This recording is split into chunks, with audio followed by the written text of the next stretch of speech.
Nakumugabye emizannyo nate Golola Moses kafulu okusamba omuzannyo gw'emisamba gere munda mu ggwanga lya Uganda nate addiddemu naddala omusezi w'empaka omuzannyo ogwo mukulu Pade Mugoya. Ono ne yavaayo n'agamba nti Golola Moses ebikono gy'obadde bikuwamu n'emisamba gere mbaddemu amankyolo ng'ebintu bye badde owangula bya kibogwe.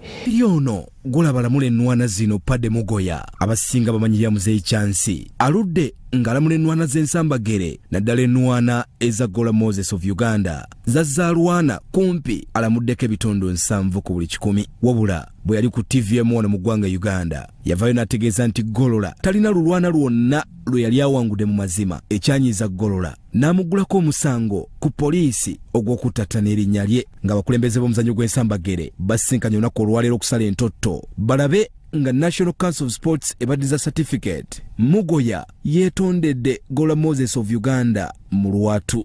Eggwanga lyonna njagala mumanye Golola Moses mwetondera ne sekwetondera yenna ansonyiwe ebigambo bye nayisa ku media. Ebigambo bino byayitira naye nsaba kisonyiwo kubanga nasobya ekyo si kye nali nsaanidde okukola. Nsaba Golola Moses championi wange onsonyiwe nga nkino nkigira ddala ku mutima gwange ku ntobo y'omutima gwange. Nsaba bonna bonna abaawulira akantu kano munsonyiwe kubanga ndowooza nayitiriza ebbugumu nga mbuuziddwa ebigambo nenjogera ebigambo ebimu ebyayitira.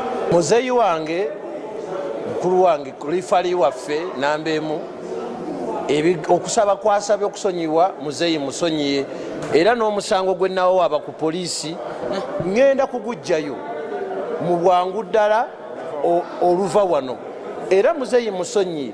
Kaweefube akoleddwa okuzza omuzannyo gw'ensambagere engulu balonze obukiiko bwa mirundi 2 obw'ekiseera ak'oku ntikko wamu n'akabamemba. Akasooka kaliko Pade Mugoya, Salongo Eddie Gombya, omutendesi Sadatiiga, Golola Moses of Uganda, Ogwang Maxwell ne Tamale Karid, ate nga akakiiko akalala kaliko bammemba okuli Latif Walugembe, Brenda Masende, Paul Lake Kirende, Bwete Shakul ne Isma Mutebi nga bano bakwasaganya National Council of Sports okulaba nga batereeza ebyasoba. Bannabyaemizannyo mwenna naddala omuzannyo gwa kickboxing mujjukire gye gwali gubadde gugenze wala nga guyinamu amakulu naye kati gugenze ne gukka.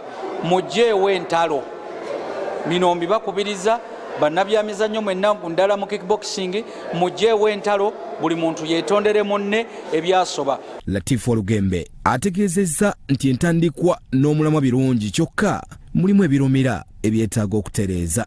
Kyendabye ndowooza ekisigaddeyo kwemabega nti in presence y'okulonda interim emu tulina bwe tumisinzeemu nti okusinza ku report gye twasubmitinga ku National Council, report eno yalimu ba regional representatives.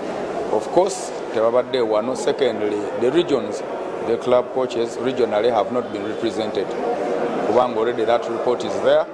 So ndowooza nti still we need to have another meeting ng'abantu bano bonna mwebali coming out with ekintu ekiri straightforward.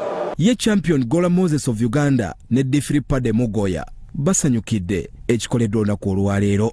Nero n'olukiiko nalweyimbyemu ku nze kennyini nga ndaba omuzannyo gwa kickboxing gugenda guggwawo. Tulina abantu abamu bagenda basolooza ssente nga bayita abakulembeze ne tugamba nedda leka tuliti ba stakeholders bonna nga twagala nga family tulabe engeri gye twesonyiwamu tusobole okutwala omuzannyo guno maaso. Omuzannyo gubadde guzingamye era ennwana ezimu zibadde zigenda maaso naye nga teziri ku mateeka. Okuva mu mwaka 2020 obukulembeze bw'ekibiina ekya Uganda Kickboxing Federation bubadde buyuuga okutuusa National Council of Sports bwe yabajjako certificate.